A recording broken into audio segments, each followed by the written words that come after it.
Student, आपका स्वागत है हमारे चैनल पर।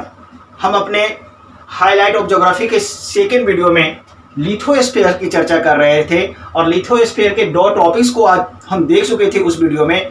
आज हम इस वीडियो में पर्वत की चर्चा करेंगे।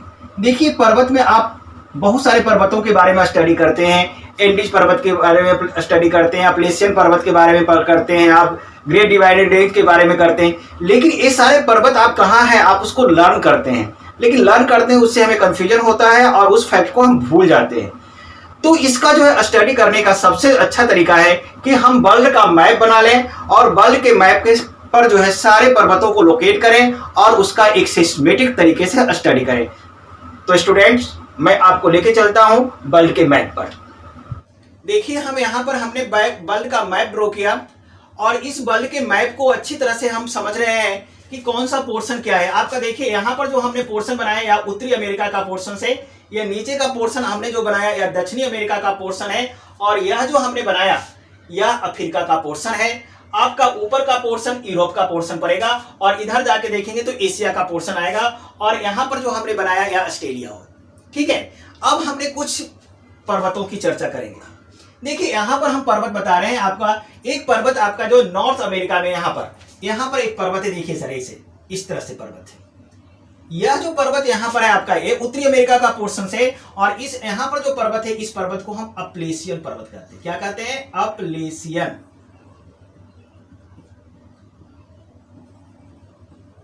यहाँ पर कौन सा पर्वत है सर? अपलेशियन पर्वत है आपका। और अपलेशियन पर्वत है। अब पर्वत के साथ साथ आपको यह भी याद करना पड़ेगा इस पर्वत की सबसे ऊंची चोटी कौन सा है। तो यहां पर हम यह इस तरह से एक पिक बना दिया इसकी चोटी, और इसकी सबसे ऊंची चोटी माउंट मिचले है। क्या है? माउंट मिचले। लीजिए, लिख दिया। उसी तरह से यहां पर एक पर्वत है सर, देखिए, ये आपको याद रखना पड़ेगा, और यह पर्वत रॉकी है। अब इसकी जो एक पीक हो, यहां पर एक ऊंची चोटी है यहां पर इसकी, और इसका भी नाम, चोटी का नाम है माउंट अल्बर्ट। इस चोटी का नाम क्या है? Mount Albert. देख रहे हैं? अब आपसे अगर पेपर में क्वेश्चन पूछा जाएगा कि अपलेशियन पर्वत कहां है, तो आप उत्तरी अमेरिका बोलेंगे। ठीक है, लेकिन कंट्री की बात करेगा तो देखिए सर, उत्तरी अमेरिका दो पार्ट में डिवाइड हुआ। यह जो पोर्शन उत्तरी अमेरिका का है आपका, यह जो पोर्शन यूएसए का, और ऊपर का पोर्शन कनाडा है सर आपका, और यहां पर एक खाड़ी है, इसकी खाड़ी का नाम हडसन की खाड़ी है। देख रहे हैं ना? तो यह आपका यूएसए में पड़ रहा है, और यूएसए के किस पार्ट में सर? इधर का पोर्शन क्या कहलाता है? ईस्ट, यानी पूर्वी भाग में, पूर्वी तटीय भाग में आपका अपलेशियन पर्वत है। तो पूरा याद रखेंगे किस कंट्री में? यूएसए में है, और यूएसए में कहां है आपका? पूर्वी तटीय भाग में। अब देखिए, यहां पर रॉकी पर्वत है सर आपका, ये पश्चिमी भाग में पड़ा है, लेकिन इसका कहां से कहां तक एक्सटेंशन है, विस्तार है इसका? तो इधर यूएसए है, ऊपर में बताया कनाडा, यानी कि रॉकी पर्वत का विस्तार एक्सटेंशन क्या है आपका? कनाडा और यूएसए में है सर। अब यहां पर देखिए सर, यहां पर भी एक पर्वत है नीचे में इस तरह से। यहां पर जो एक पर्वत है दैट इज कॉल्ड एंडीज पर्वत। क्या, कौन सा पर्वत है सर? एंडीज। सबसे लंबी पर्वत श्रृंखला है हिमालय श्रेणी के बाद सर। देखिए, एंडीज पर्वत है, और इसकी एक ऊंची, सबसे ऊंची जो चोटी है, इसकी ऊंची चोटी का नाम है एकांकागुआ। देख रहे हैं आप? एकांकागुआ। अब उसी तरह से यहाँ एक पोर्शन किसका पोर्शन है सर? अफ्रीका का पोर्शन है, हमने बनाया रफली। और यहां पर जो पोर्शन आएगा एक पर्वत का है आपका, इस पोर्शन में एटलस है पर्वत है आपका। देख रहे हैं आप? यहां पर एक पर्वत है, देखिए इस तरह से सर। इस पर्वत का नाम है क्या? ड्रेकेंसबर्ग। इसको हम लिख सकते हैं, यहां पर लिख लीजिए,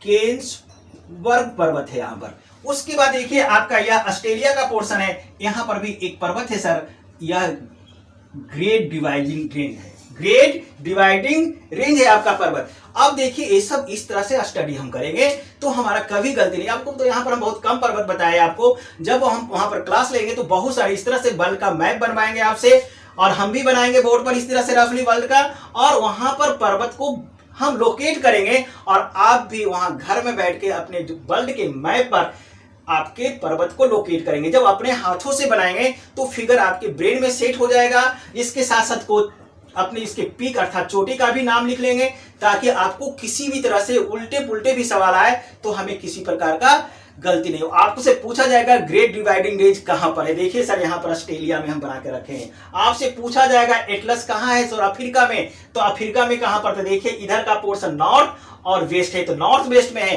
पूछा जाएगा ग्रेट डिवाइडिंग कहां है, ये भी अफ्रीका में, लेकिन कहां पर, तो आप यहां पर देखिए सर यार ईस्ट का पोर्शन है, साउथ ईस्ट में है। अब देखिए कुछ भी आ सकता है, तो पूरा जब लोकेट कीजिएगा सर, उल्टे पुल्टे घुमा के भी क्वेश्चन पूछेगा तो आप उसका सही जवाब। पर्वत की बात करते तो देखिए सर यहाँ पर आपका ये देखिए यहाँ पर इटली पड़ता है ऊपर में, और यहाँ पर आल्प्स है। आल्प्स पर्वत का नाम सुने होंगे आप, तो देख रहे हैं। तो इस तरह से पर्वत का हम स्टडी करेंगे। और जब इसी तरह से पठार की बात आएंगे सर हम, तो पठार में भी हम मैप बनाएंगे, इसी मैप में दिखाएंगे आपको पठार कहाँ, कौन कौन सा पठार कहाँ पर है। तो देखिए यहाँ पर देखिए आप लेसियन पर्वत है, तो यहाँ पर एक पठार है सर, देख रहे हैं आप। यह पठार कहलाता है पीडमोंट का पठार। कौन सा पठार सर, पीडमोंट का पठार। उसी तरह से एंडीज पर्वत के पूर्वी भाग है, यहां पर अर्जेंटीना पड़ता है सर, यहां पर भी एक पठार है आपका, यहां पर इसको कहते हैं पेटागोनिया का पठार। पेटागोनिया का पठार, देख रहे हैं सर, पेटागोनिया का पठार। अब पेटागोनिया का पठार कहां है सर, हम लोकेट कर दिया मैंने अर्जेंटीना में। आपका देखिए पेटागोनिया का पठार अर्जेंटीना के साथ साथ ये भी याद रखिएगा कि यह एंडीज पर्वत के पूर्वी भाग में है।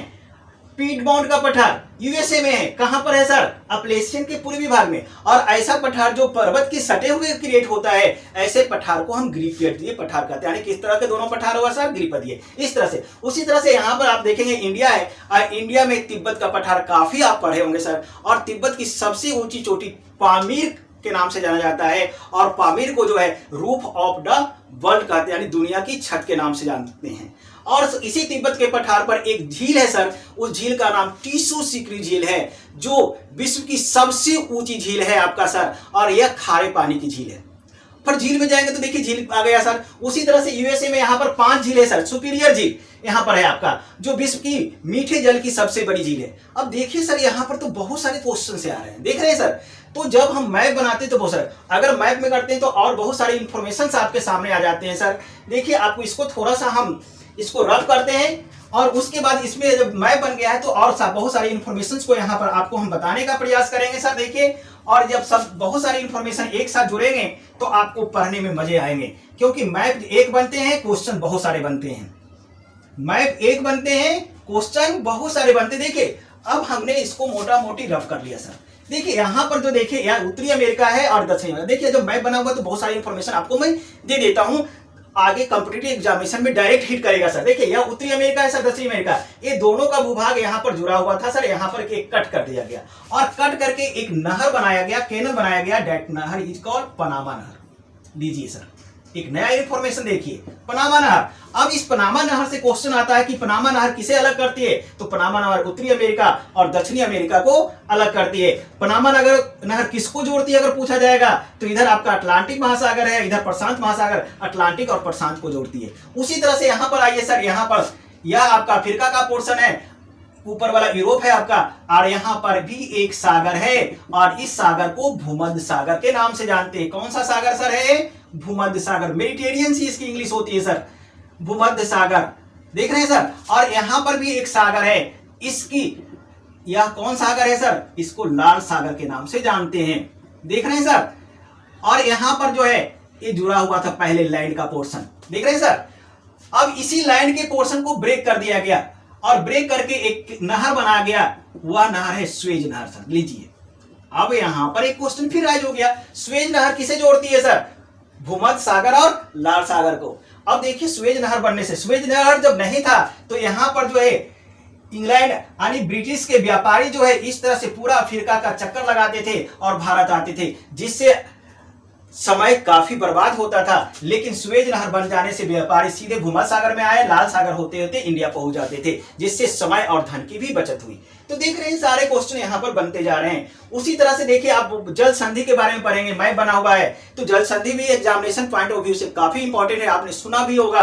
तो देखिए सर यहाँ पर एक जल संधि है, देखिए यहाँ पर जब मैप बनाएंगे तो इस तरह से क्वेश्चन बहुत सारे बताते रहेंगे, आप उसमें मैप में बनाते जाएंगे, थोड़ा थोड़ा करेंगे, सारा क्लियर हो जाएगा। यहाँ पर एक जल संधि है, उस जल संधि का नाम है जिब्राल्टर जल संधि, जिब्राल्टर जल संधि। लीजिए इतने सारे क्वेश्चन बने। उसी तरह से मैप जब बनेगा तो मरुस्थल को भी देख लेंगे सर, और कौन कौन सा सागर कहां पर, जैसे लाल सागर, भूमध्य सागर है, काला सागर, पीला सागर, बहुत सारे सागर हैं, उस सागर का भी मैपिंग कर लेंगे। उसके साथ द्वीप भी करेंगे सर, ग्रीनलैंड है, यहाँ पर मेडागास्कर द्वीप है, ये बहुत सारे द्वीपों की भी हम चर्चा करेंगे। ठीक है, तो इस तरह से बढ़ते हुए हम लिथोस्फीयर में आगे बढ़ेंगे, ज्वालामुखी को पढ़ेंगे, भूकंप को पढ़ेंगे, झील को पढ़ेंगे सर, और उसके बाद मैं बोल देता हूं, लिख नहीं रहा हूं, नदियों द्वारा अपरदित मैदान पढ़ेंगे या फिर उसके निक्षेपित मैदान, उसके बाद या फिर हिमनद द्वारा कौन से स्थल, अर्थात कहने का मतलब जो टॉपिक्स का हेडिंग डालेंगे वह हमारा टॉपिक्स का हेडिंग होगा अपरदन या निक्षेपण से बनने वाली स्थलाकृतियां। इन सारी चीजों की चर्चा हम लिथोस्फीयर में करेंगे। ठीक है, अब हम इसको रफ करते हैं और हम आपको लेके चलते हैं हाइड्रोस्फीयर में। देखिए हाइड्रोस्फीयर में जब जाएंगे तो सर यहाँ पर ज्यादा कुछ नहीं है, यह टॉपिक थोड़ा सा सिंपल है हमारा। हाइड्रोस्फीयर में हम सबसे पहले आपको जो महासागर है आपको चार उसके बारे में इंफॉर्मेशन देंगे, प्रशांत महासागर का इंफॉर्मेशन देंगे, अटलांटिक महासागर का इंफॉर्मेशन देंगे, हिंद महासागर का इंफॉर्मेशन देंगे और आर्कटिक सागर का इंफॉर्मेशन देंगे। और उसी इंफॉर्मेशन में बताएंगे कि प्रशांत महासागर का सबसे गहरा भाग जिसको हम गर्त कहते हैं वह मैरियाना ट्रेंच है, जो पृथ्वी का सबसे निम्नतम बिंदु के नाम से जाना जाएगा। उसी तरह से जब हिंद महासागर में आएंगे तो उसका सबसे गहरा भाग सुंदर गर्त है। तो इस सब की इंफॉर्मेशन देंगे, लेकिन आपका जल मंडल में जो सबसे इंपॉर्टेंट बात बनती है वह समुद्री जलधाराओं के बारे में पढ़ेंगे। यहां पर हम यहां पर क्या पढ़ेंगे, समुद्री जलधाराएं। अब इस समुद्री जलधाराओं को हम दो भागों में बांटेंगे, गर्म जलधारा और ठंडी जलधारा, देख रहे हैं। और उसके बाद सारे प्रशांत महासागर की समुद्री जलधारा देखेंगे, अटलांटिक महासागर की समुद्री जलधारा देखेंगे, हिंद महासागर की समुद्री जलधारा देखेंगे, और हम ये देखेंगे कौन सा गर्म जलधारा है कौन सा ठंडी। आपसे पूछा जाता है कि लेब्राडोर की जलधारा किस महासागर में चलती है, किस प्रकार की जलधारा है, गल्फ स्ट्रीम की जलधारा किस महासागर में चलती है और किस प्रकार की है, ब्राजील धारा, मेडागास्कर धारा, क्यूबोसिबो धारा, बहुत सारे धाराएं हैं, किस महासागर में चल रही है, उसका पोजीशन क्या है। तो यहाँ पर पूरा वर्ल्ड के मैप में हम जलधारा को पूरा लोकेट करके दिखा देंगे आपको, तो ज्यादा क्लियर आपका कंसेप्ट हो जाएगा। क्लियर है आपका। और इसी जलधारा के क्रम में हम आपको यहाँ पर जब शेप पर को बैठेंगे, आपका महासागरों के शेप की बात चर्चा करेंगे, तो हम देखेंगे प्रशांत महासागर का शेप क्या है, ट्रेंगुलर है आपका सर। हिंद महासागर का भी शेप क्या है, ट्रेंगुलर है। लेकिन एक अटलांटिक महासागर है सर, उसका शेप ट्रेंगुलर नहीं है, उसका शेप एस आकार का है, इस तरह का है। आप इसको याद रखेंगे, एक काफी क्वेश्चन बनता है, पूछा जाता है कि अटलांटिक महासागर का आकार कैसा है, तो एस आकार का है। उसी तरह से जब हम वायुमंडल के सेक्शन में जाएंगे, वायुमंडल के सेक्शन में दैट मींस एटमॉस्फेयर में जाएंगे, तो सबसे पहले हम वायुमंडलीय परतों की चर्चा करेंगे।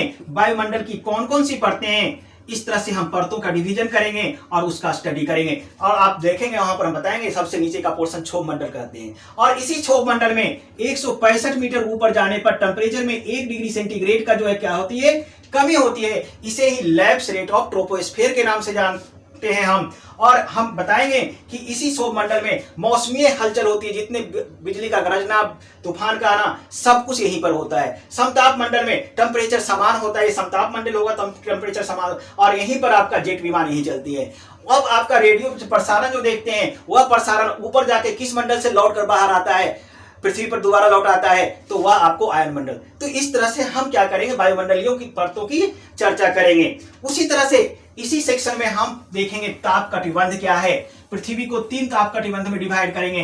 फिर हम देखेंगे पृथ्वी के वायुदाब कटिबंधों की चर्चा करेंगे। और जब वायुदाब कटिबंध की चर्चा करेंगे तो हमारा एक इंपॉर्टेंट सेक्शन खुल के आएगा, वह पवन, विंड के बारे में। फिर वहां पर हम विंड के बारे में पढ़ेंगे, विंड के डायरेक्शन के बारे में हम फेरल का नियम तो पढ़ेंगे, और उसके बाद विंड का क्लासिफिकेशन पढ़ेंगे। और वहां पर हम विंड को देखेंगे कि 3 पार्ट्स में डिवाइड करके स्टडी करेंगे। कितने पार्ट्स में डिवाइड करके सर स्टडी करेंगे, 3 पार्ट में डिवाइड कर स्टडी करेंगे। पहला स्टडी करेंगे अस्थायी पवन, दूसरा होगा हमारा अस्थायी पवन, और तीसरा होगा स्थानीय पवन। थोड़ा थोड़ा सुन लीजिए। अस्थायी पवन एक ऐसा पवन है जिसकी दिशा सालों भर एक ही होती है। अस्थायी पवन ऐसा पवन है जो समय के अकॉर्डिंग अपने डायरेक्शन को चेंज कर लेता है। स्थानीय पवन लोकल कंडीशन के कारण क्रिएट होती है और किसी निश्चित भूभाग को इफेक्टेड करती है। फिर हम इसको 3 पार्ट्स में डिवाइड करेंगे। अस्थायी पवन को 3 पार्ट में, पहला करेंगे पूर्वी पवन, दूसरा करेंगे पश्चिमी पवन, और तीसरा करेंगे ध्रुवीय पवन। और इसी पश्चिमी पवन के बारे में हम आपको बताएंगे। इसी को गरजता चालीसा के नाम से भी जानते हैं और इसके बहुत चीखता पचासा बहुत सारे नाम दिए गए हैं व्यापारियों के द्वारा। यहीं पर हम चर्चा करेंगे अश्वत्थांश की चर्चा करेंगे, डोल ड्रम की भी चर्चा करेंगे हम। फिर जब अस्थायी पवन में आएंगे तो यहाँ पर एक मानसून की चर्चा करेंगे जो भारत में को ज्यादा इफेक्टेड करती है। और आपसे बार बार क्वेश्चन पूछा जाता है कि भारत में जो वर्षा होती है किस मानसून से होती है। एक इंपॉर्टेंट क्वेश्चन मैं बता रहा हूं, वह वर्षा होती है दक्षिण पश्चिम मानसून से। मैं यहां पर बता दिया दक्षिण पश्चिम मानसून से। यहीं पर हम बताएंगे स्थलीय समीर, समुद्री समीर, पर्वतीय समीर, घाटीय समीर। जब यहां पर स्थानीय पवन में आएंगे तो उसको गर्म स्थानीय पवन और क्या बढ़ेंगे ठंडी स्थानीय पवन में बढ़ेंगे। और यहां से बहुत सारे पवनों की चर्चा करेंगे। लेकिन आपको याद रखिएगा तीन जो पवन काफी अपने आप में इंपॉर्टेंट है आपका स्थानीय पवन में। एक चर्चा करेंगे हम चिनूक। आप पढ़े होंगे चिनूक कहां बहती है, तो आप कहिएगा सर कहां बहती है, यूएसए में। चिनूक कहां बहती है सर, सीधे यूएसए की बात करते हैं। लेकिन आपको सवाल उठे, आपसे ये क्वेश्चन पूछेगा कि चिनूक पवन किस पर्वतीय ढाल के सहारे बहती है।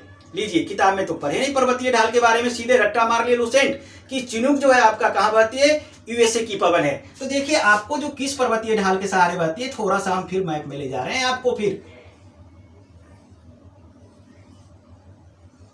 देखिए सर आपका मैं यहां पर मैप बना रहा हूं नॉर्थ अमेरिका का और बनाने जा रहा हूं रॉकी पर्वत को।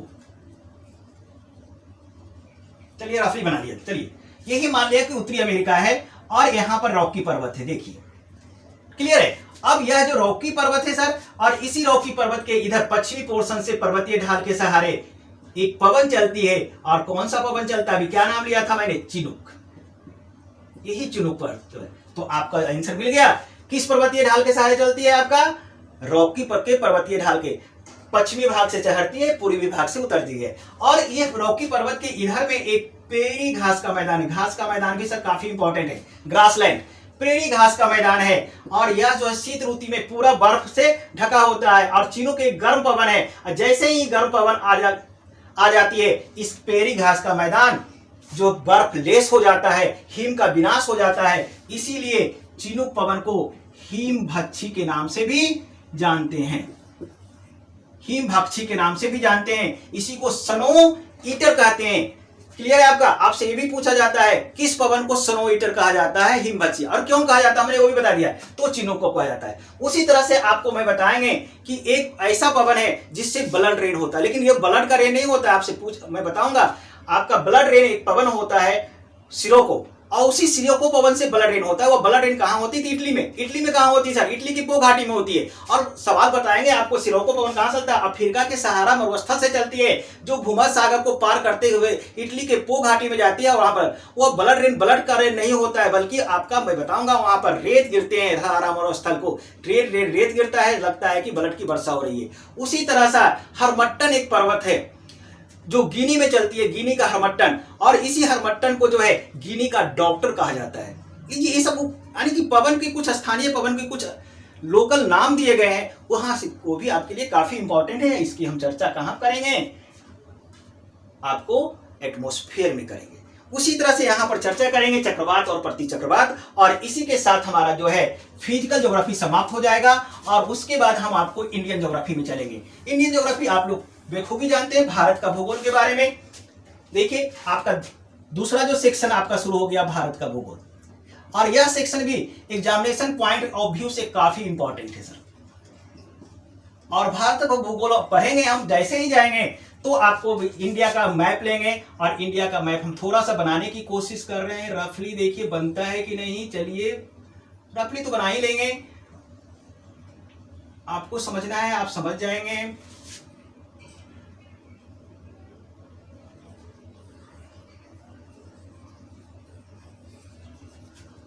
चलिए इधर का पोर्शन पूरा करिए।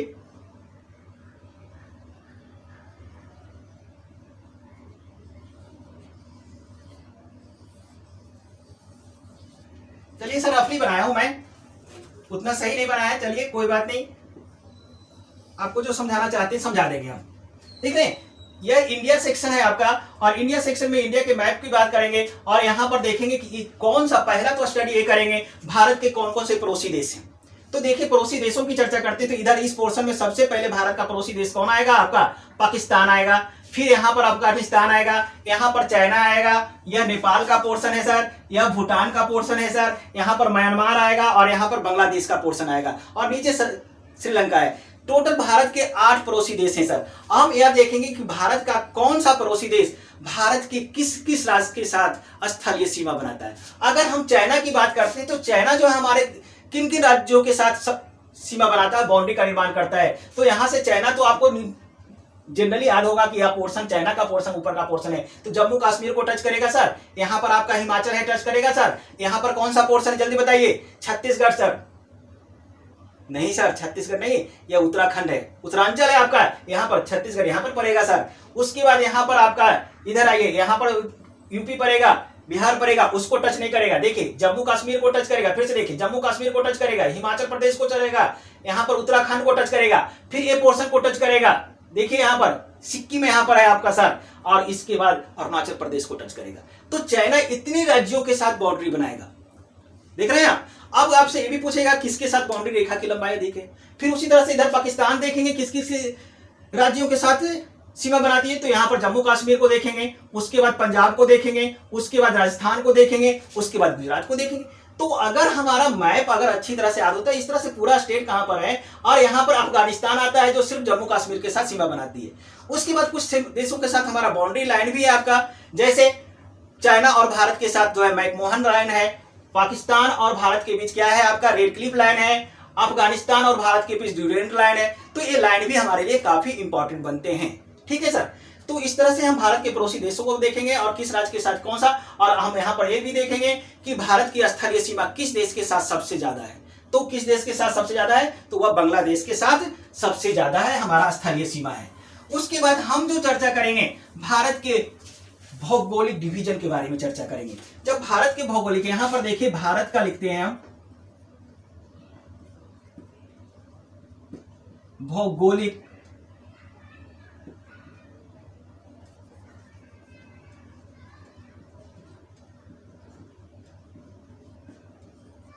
विभाजन। तो देखिए भारत का भौगोलिक तो फिर मैप की जरूरत पड़ जाती है सर, हमें बार बार मैप की जरूरत पड़ेगी, इसलिए मैप तो आपको रखना ही पड़ेगा दिमाग में, हमेशा बोर्ड पर भी रखना पड़ेगा। देख रहे हैं मैप काफी इंपॉर्टेंट से, क्योंकि जब तक हम मैप नहीं बनाएंगे हम भारत के प्राकृतिक डिवीजन को अच्छी तरह से नहीं समझ सकते हैं।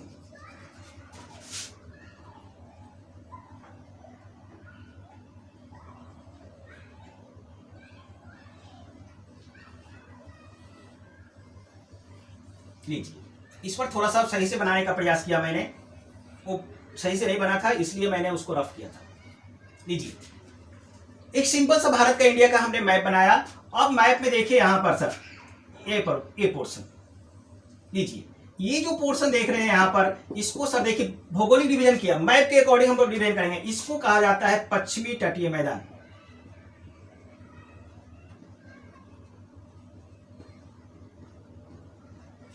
फिर यहां पर देखिए सर ए पोर्शन, इसको कहा जाता है पूर्वी तटीय मैदान।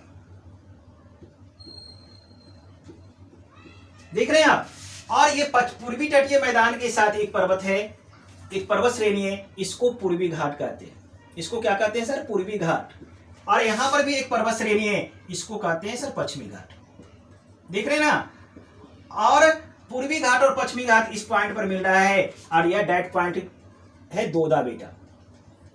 कहां मिलती है सर? दोदा बेटा पर। और दोदा बेटा नीलगिरी पर्वत है आपका जो है दक्षिण में, उसकी सबसे ऊंची चोटी है। यानी पूर्वी घाट और पश्चिमी घाट का मिलन बिंदु क्या है? दोदा बेटा, जो नीलगिरी की सबसे ऊंची चोटी है। उसके बाद इस तरह से इसको कर दीजिए सर आपका, तो यह आपका यह पोर्शन प्रदीपीय पठारी भाग बनेगा। प्रदीपीय पठारी भाग,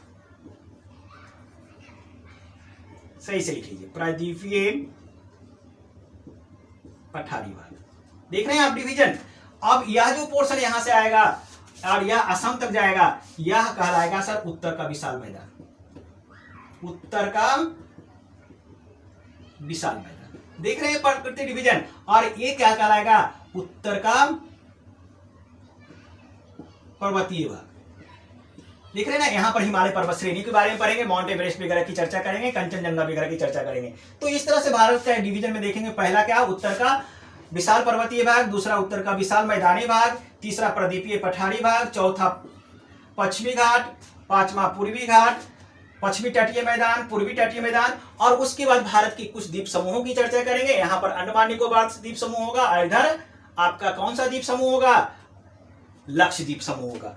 ठीक है, उसके बाद हम यहाँ पर कुछ तटीय राज्यों की भी चर्चा करेंगे। नीचे आपको जाएंगे, आपका साउथ में जाएंगे, आपका नीचे पोर्शन में। तो इस तरह से हम नीचे के पोर्शन को बनाने की कोशिश करते हैं। देखिए, ये गुजरात का पोर्शन बनाया सबसे पहले।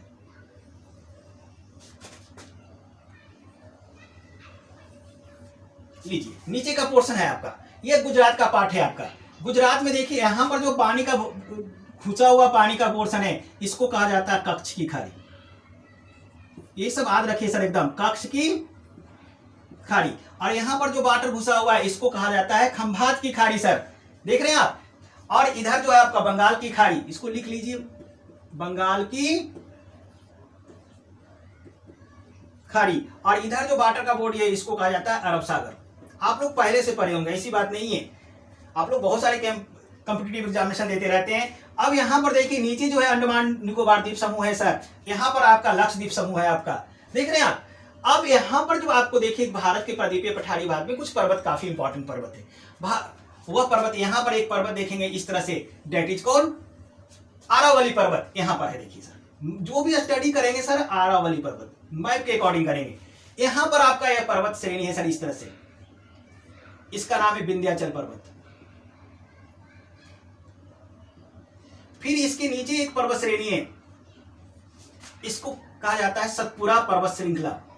लेकिन यह सतपुरा श्रृंखला 3 पार्टों में बटा हुआ। सतपुरा, ये पोर्शन दूसरा वाला यहां लिख देते महादेव, और तीसरा यह पार्ट है मैका। ये तीनों पर्वत मिलकर जो है सतपुरा श्रेणी बनाती है। देख रहे हैं सर, आपको यही विंध्याचल पर्वत भारत को 2 भागों में डिवाइड करती है। विंध्याचल का ऊपर का पोर्शन उत्तरी भाग कहलाता है, विंध्याचल के नीचे का पोर्शन दक्षिणी भाग कहलाता है। अर्थात भारत को उत्तरी और दक्षिणी भाग में डिवीजन करने वाला अगर कोई है तो यही विंध्याचल पर्वत है। आपसे पूछा जा सकता है कि भारत को उत्तरी भाग और दक्षिणी भाग में, यानी उत्तरी भारत और दक्षिणी भारत में डिवाइड करता है, कौन करता है, तो विंध्याचल पर्वत। अब देखिए, महादेव जो पर्वत है, इसकी जो है चोटी जो है, और इस चोटी से 2 नदी निकलती है सर, काफी इंपॉर्टेंट चीज है। एक यहां से ऐसे नदी निकलती है और इधर आके गिरती है, डेट इज कॉल्ड नर्मदा नदी, देख रहे हैं आप। और एक और नदी निकलती है सर रिवर सिस्टम में आगे, देखिए आप इंडिया सेक्शन में जाएंगे तो बहुत सारे क्वेश्चन बनेंगे। और एक इधर से आगे ऊपर की ओर जाती है, जिसको सोन कहते हैं, और यह सोन जाकर किससे मिल जाती है, गंगा में मिलती है। और गंगा फिर कहां जाती है, बांग्लादेश में प्रवेश होकर बंगाल की खाड़ी में गिर जाती है। तो ये सब चर्चा हम रिवर सिस्टम में भी करेंगे, आपको यहाँ पर ज्यादा हम नहीं करेंगे। अब जब नदी की बात करें तो एक नर्मदा नदी होगी सर, और फिर यहाँ सतपुरा के नीचे से भी एक नदी जाती है, वह नदी है ताप्ती नदी, दिख रहे हैं। और ये दोनों नदी कहाँ गिरती है सर, अरब सागर में गिरती है। ये दोनों नदी डेल्टा नहीं बनाती है सर। अब कहिएगा सर डेल्टा क्या होता है, इसकी चर्चा जब करेंगे, हम फिजिकल ज्योग्राफी पढ़ेंगे डिटेल, तो वहां पर बताएंगे। नदियों के अपर्दन एवं निक्षेपण से बनने वाले स्थलाकृति, तो वहां पर हम डेल्टा की चर्चा करेंगे। और वहां पर बताएंगे कि एक इंपॉर्टेंट डेल्टा है सुंदरबन का डेल्टा, जो विश्व का सबसे बड़ा डेल्टा है, वह आपका भारत और बांग्लादेश में भी सिचुएटेड है, और वह जो है गंगा और ब्रह्मपुत्र नदी के द्वारा बनाया जाता है। ये सब सारे इंफॉर्मेशन वहां पर हम देंगे। और वह रॉयल बंगाल टाइगर का भी बहुत बड़ा क्षेत्र है सर, सुंदरबन का डेल्टा। देखिए बहुत सारे क्वेश्चन यहाँ पर भी। अब जब ये इंफॉर्मेशन आ रहेंगे तो क्वेश्चन जहां से भी पूछेंगे आप उसको आराम से क्रैक करके आ जाइएगा। देखिए यहाँ पर ये डेल्टा कब लिखा मैंने, लेकिन ये नदी जो है नर्मदा और ताप्ती 2 ऐसी नदी है जो डेल्टा का फॉर्मेशन नहीं करती है। अब इसका रीजन है कि ये दोनों नदी रिफ्ट वैली में, अब वहां पर हम बताएंगे जब चर्चा करेंगे कि ये तो क्यों नहीं बनाती, इसकी चर्चा करेंगे। जो नदी डेल्टा नहीं बनाती है, ऐसे नदी को ही हम क्या कहते हैं, एस्चुरी बनाने वाली नदियां। अब वर्ल्ड की 3 ऐसी नदी है जो डेल्टा नहीं बनाती, एस्चुरी बनाती है।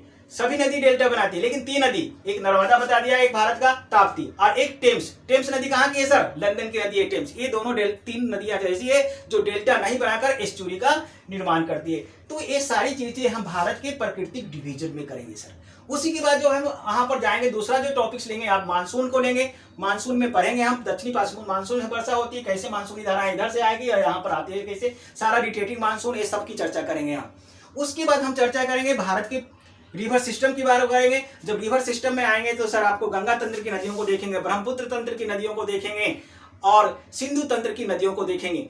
और सारी नदियों को सर इसी तरह से हम मैप बनाएंगे और मैप के थ्रू देखेंगे, वर्ल्ड पर रफली मैप बनाएंगे बोर्ड पर हम, और मैप के थ्रू सभी को देखेंगे कहां से निकल रही है, कौन कहां से मिल रही है और कहां गिर रही है। हम बताएंगे कि गंगा जो है गंगोत्री से निकलती है, दो धाराएं में निकलती है, आपका भगीरथी और अलकनंदा। हम ये भी बताएंगे दोनों भगीरथी अलकनंदा यहाँ पर मैप बनाकर देवप्रयाग में मिलेगी, हरिद्वार में मैदानी भाग में, फिर इटावा में इससे जमुना मिलती है, इस तरह से बहते हुए ब्रह्मपुत्र में जाके कहाँ मिलती है, बांग्लादेश में इसी गंगा से ब्रह्मपुत्र मिलती है, और फिर दोनों की सबली धारा मेघना के नाम से बंगाल की खाड़ी में गिरती है। इस सारी चर्चा रिवर सिस्टम में किया जाएगा। क्लियर है? उसके बाद इसी में हम भारत की मिट्टी को देखेंगे, कौन कौन सी मिट्टी है, हम देखेंगे भारत की वनस्पति को देखेंगे, कौन कौन सी वनस्पति, फिर भारत की इंडस्ट्री को देखेंगे जहां आपको याद करने का पोर्शन है, लेकिन वहां पर भी हम रोचक बनाने की कोशिश करेंगे, याद कराने की कोशिश करेंगे। फिर भारत के देखेंगे एग्रीकल्चर को, कृषि को देखेंगे, और वहां पर भारत की नहरों की चर्चा करेंगे, कौन कौन सी महत्वपूर्ण नहरें हैं और फसल के बारे में कौन कहां होता है, इसकी चर्चा। उसके बाद भारत के परिवहन की चर्चा करेंगे, और वहां पर भारत के प्रमुख बंदरगाह, तूतीकोरिन बंदरगाह, कांडला बंदरगाह, ये सब बहुत सारे बंदरगाह हैं, उन बंदरगाहों की चर्चा बाय मैप किया जाएगा सर। ठीक है? तो इस तरह से करते हुए हम पूरा इंडिया सेक्शन को समाप्त करेंगे। हम अपने वीडियो को, हाईलाइट का वीडियो चल रहा था, इसको हम ज्यादा लंबा करना नहीं चाहते हैं, हम यहीं पर समाप्त करेंगे। हम आपसे रिक्वेस्ट करेंगे कि आप हमारे चैनल को सब्सक्राइब करें और हमारे साथ हमेशा जुड़े रहें। अगले वीडियो से हम आपको चैप्टर वाइज करेंगे। हम अगला वीडियो जो है यूनिवर्स का बनाएंगे और वहां पर हम यूनिवर्स में तारों के बारे में स्टडी करेंगे। आज हम यहीं तक रखेंगे।